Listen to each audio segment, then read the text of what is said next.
Salam sejahtera, terima kasih karena bersama dengan saya di Nazilin Unity Channel. Selepas kematian Allahyarham Tun Taib Mahmud, mula banyak sudah orang yang berani untuk mempersoalkan tentang kekayaan Tun Taib Mahmud. Baru-baru ini ada sebuah NGO yang mahu supaya kerajaan Malaysia menyiasat aset-aset yang dimiliki oleh Tun Taib Mahmud bersama dengan keluarga beliau. Itu NGO dari luar negara. Tapi kali ini melalui Dewan Rakyat di Parlimen pula, mula dibawa isu kekayaan Tun Taib Mahmud. Kalau sebelum ini yang menjadi buah mulut atau menjadi perkara panas dalam kalangan politik ialah kekayaan Tun Mahathir bersama keluarganya dan kekayaan Tun Daim bersama keluarganya. Kali ini Tun yang ketiga, yaitu Tun Taib, mula dicakap-cakap. Macam itulah. Kali ini ahli parlimen Stampin pula menggesa SPRM siasat kekayaan Taib Mahmud.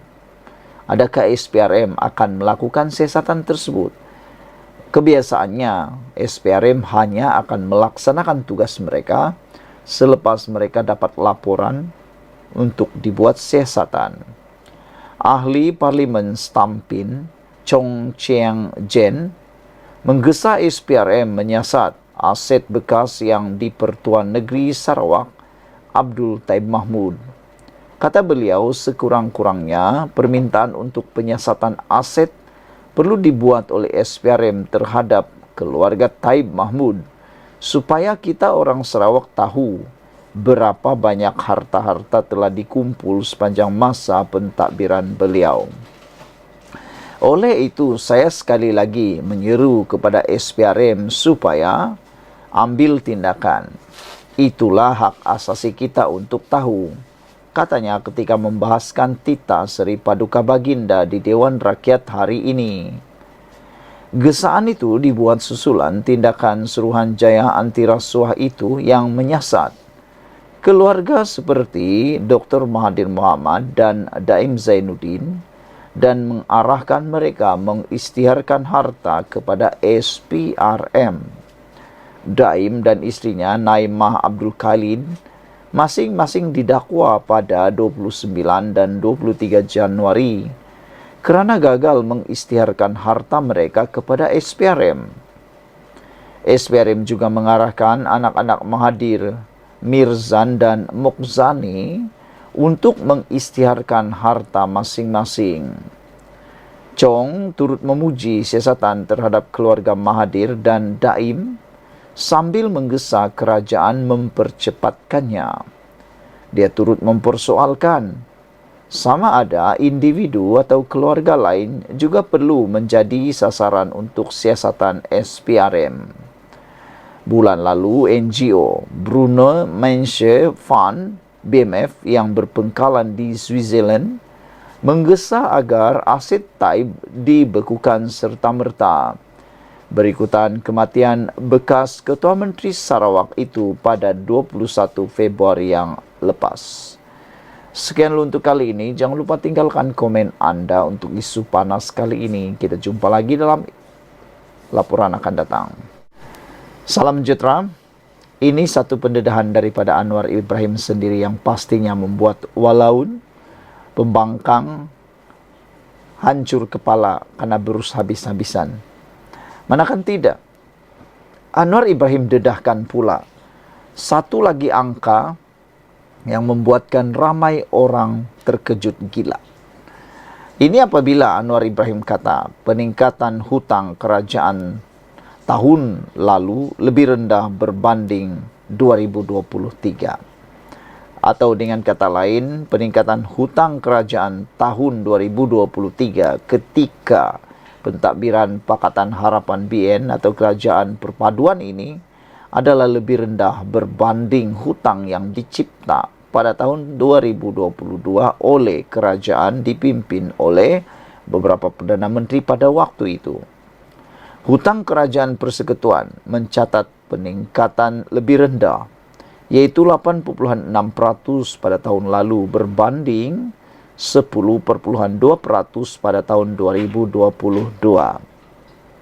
Perdana Menteri Datuk Seri Anwar Ibrahim berkata, jumlah keseluruhan hutang kerajaan persekutuan pada tahun 2023 adalah sebanyak RM1,172.5 bilion atau 64,3% daripada keluaran dasar dalam negara kasar KDNK berbanding RM1,079.6 bilion atau 60,3% daripada KDNK pada tahun 2022. Peningkatan hutang yang lebih rendah ini adalah hasil daripada langkah konsolidasi fiskal kerajaan yang berjaya menurunkan defisit fiskal kepada RM91.4 bilion pada tahun 2023 berbanding RM99.5 bilion pada tahun 2022. Komposisi hutang kerajaan persekutuan tahun 2023 terdiri daripada hutang dalam negeri berjumlah RM1,142.7 bilion atau 97,5% dan pinjaman luar pesisir sebanyak RM29.8 bilion atau 2,5% daripada jumlah keseluruhan hutang. Sementara itu, komposisi hutang kerajaan persekutuan 2022 terdiri daripada hutang dalam negeri berjumlah RM1,050.1 bilion atau 97,3% dan pinjaman luar pesisir sebanyak RM29.5 bilion atau 2,7% daripada jumlah keseluruhan hutang. Katanya dalam jawapan bertulis Dewan Rakyat semalam menurut Berita Harian.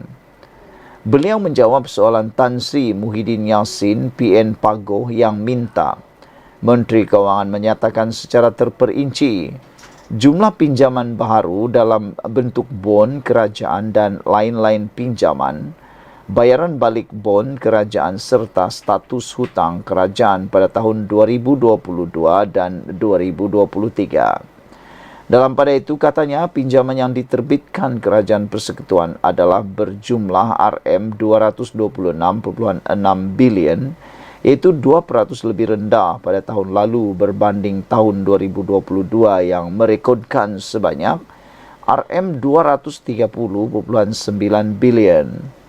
Katanya penurunan pinjaman itu hasil daripada pengurangan terbitan baharu kepada 92.6 bilion dan RM134 bilion bagi pembiayaan semula hutang yang matang pada tahun 2023. Semua terbitan hutang tahun 2023 dan 2022 adalah diperoleh sepenuhnya secara domestik menerusi terbitan instrumen sekuriti kerajaan Malaysia sebanyak RM90 bilion pada tahun 2023 dan RM86.5 bilion pada tahun 2022. Terbitan pelaburan kerajaan Malaysia MG2 sebanyak RM95 bilion tahun 2023, RM85 bilion tahun 2022 dan bil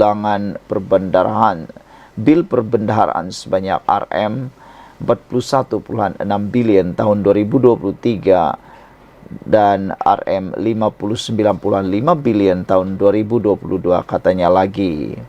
Sekian dulu untuk kali ini. Jangan lupa tinggalkan komen anda. Dalam tempoh ini, kerajaan mempunyai ruang untuk menurunkan defisit fiskal dan paras hutang secara beransur-ansur tanpa menjejaskan pembangunan negara dan kesejahteraan rakyat, seterusnya meningkatkan kredibiliti kerajaan yang lebih bertanggungjawab katanya lagi.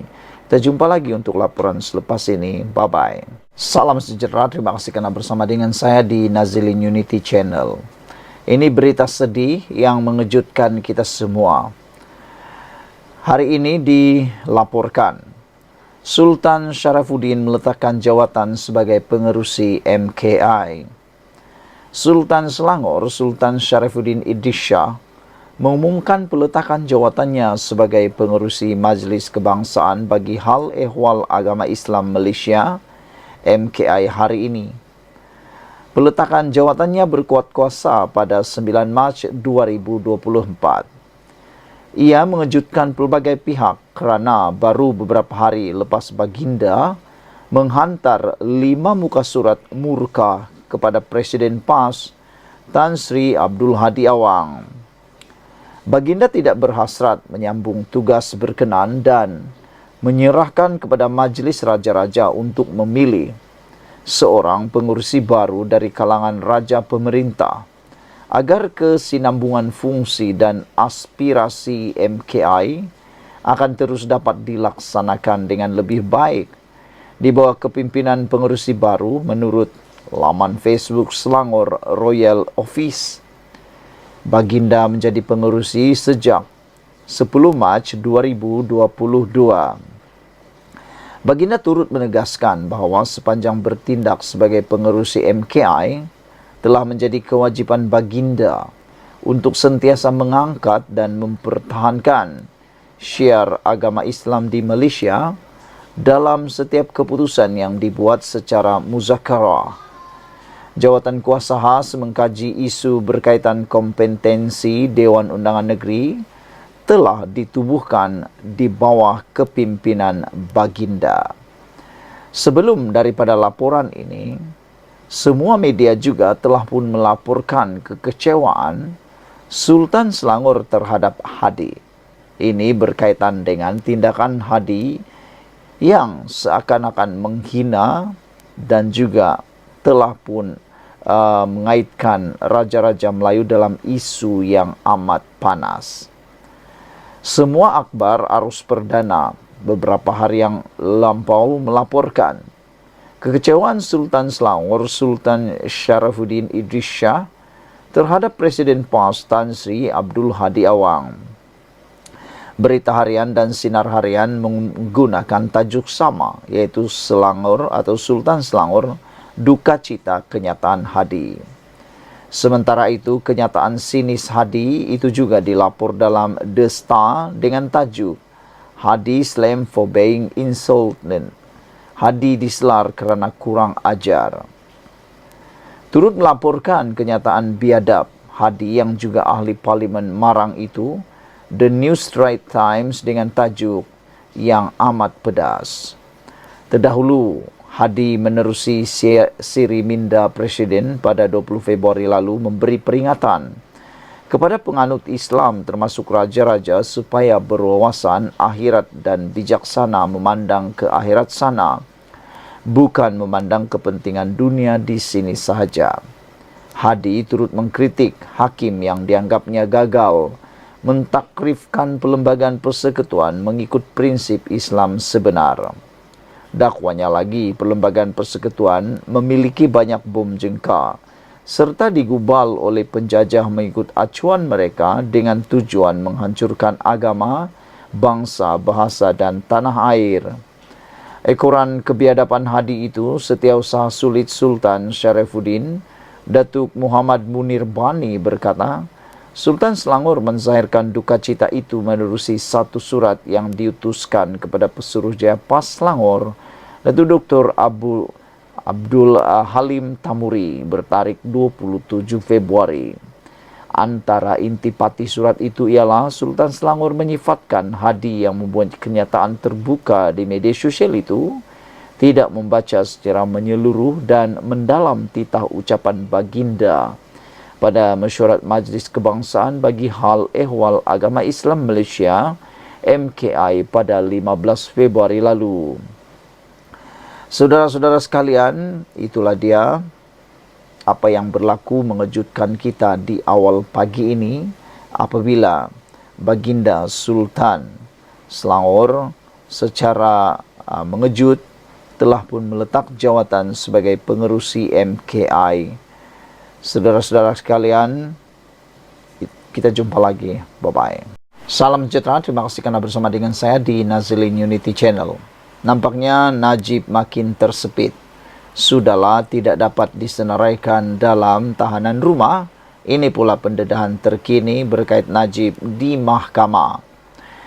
SRC menjadi medium yang dimanipulasi Najib, kata peguam. Di bawah pengawasan Najib Razak selaku Menteri Keuangan, SRC International Sdn Bhd SRC menjadi mangsa penipuan besar-besaran oleh bekas Perdana Menteri itu, kata Peguam Syarikat Terbabit. Membacakan kenyataan pembukaan dalam perbicaraan penuh hari pertama di Mahkamah Tinggi Kuala Lumpur hari ini, Lim Chi Wei turut memetik kata-kata Najib sendiri mengenai syarikat SRC. Kata Lim, Najib mendakwa SRC adalah tonggak kepada pembangunan berpanjangan ekonomi Malaysia yang mampan panjang untuk rakyat. Daripada menjadi wadah untuk rakyat, kata Lim, SRC kemudian menjadi mangsa penipuan berskala besar dan terancang oleh Najib melalui pelbagai salah laku sebagai Perdana Menteri dan Menteri Keuangan, penasihat emeritus SRC, bahkan selaku pengarah yang terselindung. Kata Lim, SRC menjadi medium yang dimanipulasi oleh Najib untuk mendapatkan pinjaman sebanyak 4 bilion ringgit daripada kumpulan wang persaraan KWAP. Tabung itu, tambah Lim, merupakan dana persaraan untuk kaki tangan awam negara, namun digunakan untuk memperkayakan Najib sekurang-kurangnya 120 juta Amerika Serikat dolar. Dalam proses itu, kata Peguam Terbabit, SRC dan kemudiannya rakyat menanggung kerugian sekurang-kurangnya AS 1,18 bilion. Lim berkata demikian pada hari awal perbicaraan tuntutan SRC ke atas Najib yang bernilai AS 1,18 bilion yang telah difailkan pengurusan baru syarikat itu pada tahun 2021. Pada asalnya, SRC menamakan Najib serta 6 bekas pengarah syarikat Terbabit. Bagaimanapun, SRC kemudian menggugurkan semua nama yang disenaraikan kecuali Najib. SRC mendakwa Najib telah menyalahgunakan kuasanya dan memperoleh manfaat pribadi daripada dana syarikat itu selain melakukan penyelewengan. Najib merupakan penasihat emeritus SRC dari 1 Mei 2012 hingga 4 Mac 2019. SRC yang kini dimiliki sepenuhnya oleh Kementerian Keuangan diperbadankan MOFINC menuntut ganti rugi teladan dan tambahan selain faedah, kos serta relief lain yang difikirkan sesuai oleh mahkamah. Kata Lim, kerugian yang dialami adalah besar dan berpanjangan. Secara kebetulan, KWAP terletak di bawah bidang kuasa defendant pertama semasa beliau menjadi Menteri Keuangan, kata Lim. Perbicaraan dijalankan di hadapan Hakim Ahmad Fairuz Zainul Abidin. Najib kini menjalani hukuman penjara 6 tahun di penjara Kajang selepas disabitkan bersalah atas 7 pertuduhan pecah amanah, salah guna kuasa dan pengubahan wang haram membabitkan dana SRC bernilai RM42 juta ringgit. Dia diperintah menjalani hukuman penjara selama 12 tahun dan denda RM210 juta sebelum Lembaga Pengampunan Wilayah Persekutuan mengurangkan tempo serta jumlah tersebut masing-masing menjadi 6 tahun dan 50 juta ringgit. Sekian dulu untuk kali ini. Jangan lupa tinggalkan komen Anda, tekan butang subscribe. Kita jumpa lagi dalam edisi seterusnya. Salam sejahtera, terima kasih karena bersama dengan saya di Nazilin Unity Channel. Beberapa jam selepas beberapa adun ataupun seorang adun daripada Bersatu menyatakan sokongan kepada Menteri Besar Selangor, ini yang berlaku kepada Parti Bersatu dan Azmin Ali. Bersatu the weakest link dalam Perikatan Nasional, tunggu retak menanti belah, kata laporan ini. Susulan pengumuman Adun Bersatu yang menyokong kepimpinan Menteri Besar Selangor Adun Kota Anggrek, Muhammad Najwan Halimi menyifatkan kedudukan Parti Bersatu di Selangor seperti retak menanti belah. Najwan yang juga ahli Majlis Mesyuarat Kerajaan Negeri Selangor berkata, Bersatu ternyata adalah the weakest link dalam gabungan Perikatan Nasional. Selepas 6 ahli parlimen mereka umum sokongan kepada Kerajaan Madani di peringkat persekutuan, kini adun mereka di Selangor pula melakukan tindakan yang sama. Pengumuman adun Selat Klang yang secara terbuka menzahirkan sokongan kepada kepimpinan Menteri Besar Datuk Seri Amiruddin Syari membuktikan Bersatu di Selangor mulai berpecah dan semakin melemah, katanya dalam satu hantaran di aplikasi X malam tadi. Walaupun Bersatu baru saja meluluskan pindaan perlembagaan parti mereka, namun nampaknya ahli Parti Bersatu bukannya makin takut, tapi makin berani. Mereka tidak takut langsung dengan ugutan pindaan perlembagaan tersebut. Bahkan mereka kata mereka akan lebih berani. Dan ada yang menjangkakan bahwa mereka lebih takut Parti Bersatu yang makin karam berbanding dengan tindakan yang bakal dialami oleh mereka. Muhammad Najwan turut menyifatkan Bersatu pada hakikatnya sekedar bergantung nyawa dengan kekuatan PAS untuk hidup. Sehingga kan baru-baru ini PAS sudah mula menyuarakan hasrat untuk bertanding di 6 kerusi parlimen yang dimenangi oleh Parti Bersatu. Ada penganalisis politik kata, memanglah PAS yang patut bertanding di 6 kerusi parlimen milik Bersatu itu, memandangkan PAS lebih kuat. Dengan itu nampaknya Parti Bersatu memang benar-benar sudah melemah dan boleh kata tiada harapan lagi untuk bangkit semula. Ini kerana mereka kelihatan lebih lemah berbanding PAS. Adun Selat Klang Abdul Rashid Asari mengumumkan beliau kini menyokong kepimpinan Amiruddin selaku Menteri Besar. Abdul Rashid merupakan bekas pengerusi Bersatu Selangor dan pernah menjadi exco negeri itu semasa Pakatan Harapan menjadi kerajaan negeri. Abdul Rashid berkata, keputusan ini dibuat dengan rela hati tanpa sebarang paksaan. Setelah beliau meneliti titah ucapan Sultan Selangor, Sultan Syarafuddin Idris Shah yang memuji pentadbiran Kerajaan Selangor berada di landasan tepat demi kemajuan negeri dan kesejahteraan rakyat. Sekian dulu untuk kali ini. Jangan lupa tinggalkan komen anda. Sila tekan butang subscribe. Malaysia kita punya, kita juga sama-sama cintai Malaysiaku. Ikuti terus ulasan selepas ini.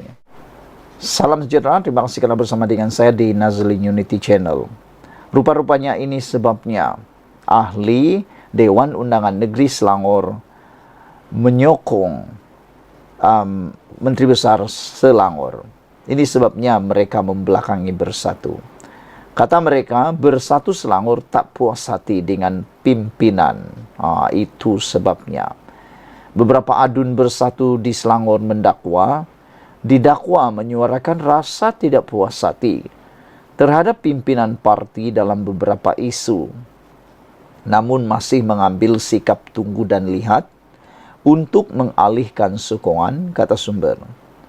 Sumber mendakwa kumpulan terbabit belum memutuskan sama ada mahu mengikut jejak langkah adun Selat Klang Abdul Rashid Asari yang semalam mengumumkan menyokong pentadbiran Menteri Besar Amiruddin Syari namun kekal ahli Bersatu.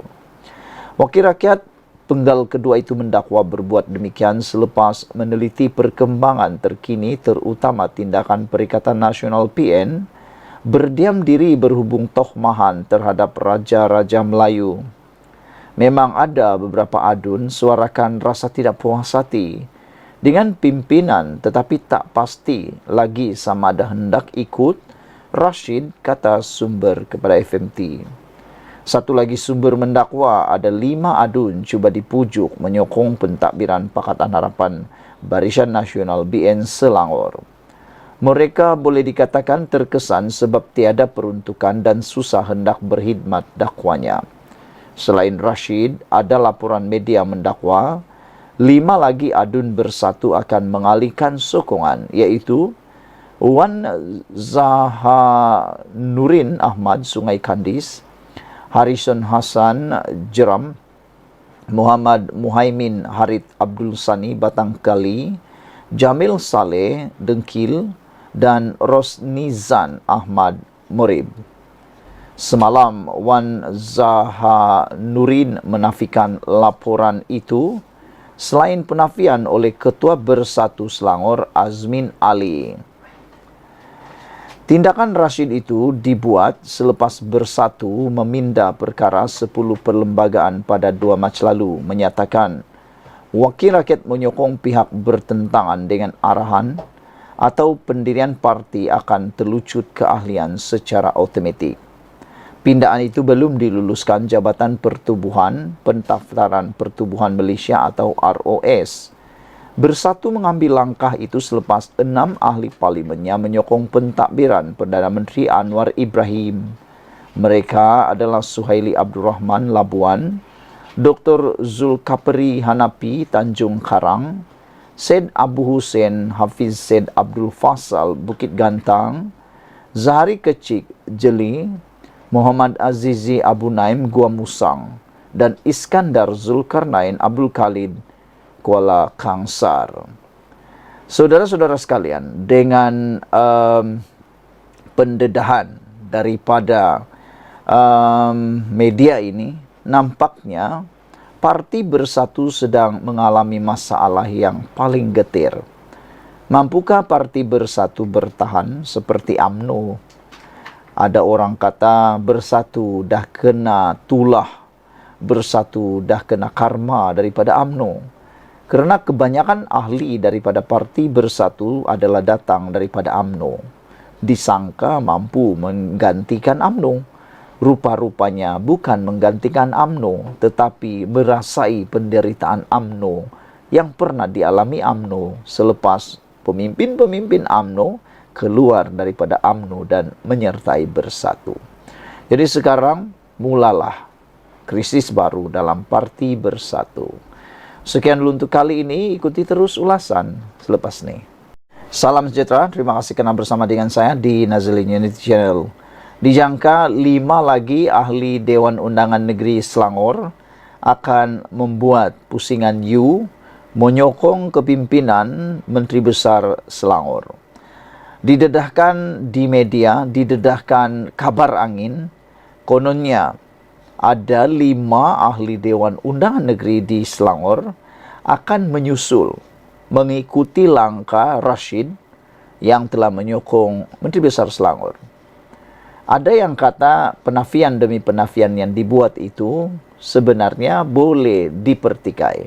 Biasalah dalam parti politik, dalam politik Malaysia, tak berapa lama, 1 hari sahaja ditunggu, penafian kemarin akan jadi pengakuan pula akhirnya esoknya. Kalau kemarin dia menafikan, tiada mustahil besoknya dia benar-benar melakukan apa yang dinafikan itu. Sudah banyak kali berlaku, kabar angin menjadi kebenaran. Dinafikan beberapa hari sebelumnya, akhirnya diakui dan mengaku benar-benar menyokong. Anda tak boleh halang kebenaran itu. Dia akan berlaku, memang akan berlaku. Walau bagaimanapun, kalaulah 5 ahli Dewan Undangan Negeri ini menyokong kepimpinan Menteri Besar Selangor, maka habislah Azmin Ali di Selangor. Terkini, adun dengkil menafikan antara 5 adun bersatu akan sokong Menteri Besar Selangor. Tak apalah, kita setuju dan kita sokong sajalah adun dengkil ini yang telah menafikan menjadi salah seorang daripada 5 adun bersatu yang akan menyokong Menteri Besar Selangor itu. Kalau dia dah menafikan, tak apalah, kita terima aja. Jangan saja nanti esok tiba-tiba pula menyokong. Minggu depan tiba-tiba pula menyokong. Ada juga netizen kata, Rashid ni mungkin tengah test market. Sama ada pindaan parti bersatu itu boleh dipakai atau tidak. Kalau boleh dipakai serta-merta, maknanya dia akan kehilangan keahlian dan akan kehilangan kerusi Pak Dewan Rakyat Ahli, kerusi Dewan Undangan Negeri beliau. Tapi menjadi persoalan sekarang ialah sejauh mana berkesan dan boleh pakai pindaan perlembagaan bersatu yang belum diluluskan oleh ROS. Karena ia masih belum boleh dipakai selagi ianya belum diluluskan oleh ROS. Jadi adakah benar 5 ahli parlimen ni, ahli Dewan Undangan Negeri ini sedang menunggu test market dari Rashid? Kalau Rashid tak dibuang, tak kena apa-apa, mungkin 5 ini tiba-tiba akan menyokong Menteri Besar Selangor. Kita tunggu dan lihat. Ahli Dewan Undangan Negeri Dengkil, Datuk Seri Jamil Saleh menafikan dakwaan dirinya antara 5 individu dari Parti Pribumi Bersatu Malaysia Bersatu Perikatan Nasional di Selangor yang mengisytiharkan beralih sokongan kepada kerajaan negeri. Jamil berkata dakwaan tersebut tidak benar dan tuduhan bakal membelakangkan pendirian parti dengan menyokong Menteri Besar Datuk Seri Amiruddin Syari adalah berniat jahat untuk merobek kekuatan PN yang konsisten membela nasib rakyat, katanya. Saya sebagai wakil rakyat yang diberi mandat khususnya di Dewan Undangan Negeri Dengkil akan terus berkhidmat kepada kaum rakyat di kawasan saya, kata beliau lagi. Saudara, menurut sumber seperti dilaporkan portal Pro Pakatan Harapan PH sebelum ini, dakwaan 5 adun terbabit beralih sokongan kepada Amiruddin itu difahamkan diketuai oleh seorang bekas pengerusi Bersatu Selangor. Ulas portal berkenaan semakan menunjukkan bahawa bekas pengerusi Bersatu Selangor yang merupakan seorang adun ialah Datuk Abdul Rashid Ashari, iaitu adun Selat Kelang. Tambahnya lagi, wakil rakyat lain yang turut menyokong ialah adun Jeram Datuk Harrison Hassan, adun Batang Kali Muhammad Muhaimin Harid Abdul Sani, adun Sungai Kandis Wan Zaharuddin Zahanurin Ahmad dan adun Morib Rosnizan Ahmad. Namun beliau dikatakan belum membuat keputusan. Dalam pada itu, Jamil memaklumkan kerjasama sebagai adun tetap diberikan kepada semua pihak, tidak kira kerajaan, pembangkang maupun agensi-agensi bagi membantu menyelesaikan masalah rakyat. Sekian dulu untuk kali ini. Jangan lupa tinggalkan komen anda, tekan butang subscribe. Kita jumpa lagi. Bye-bye.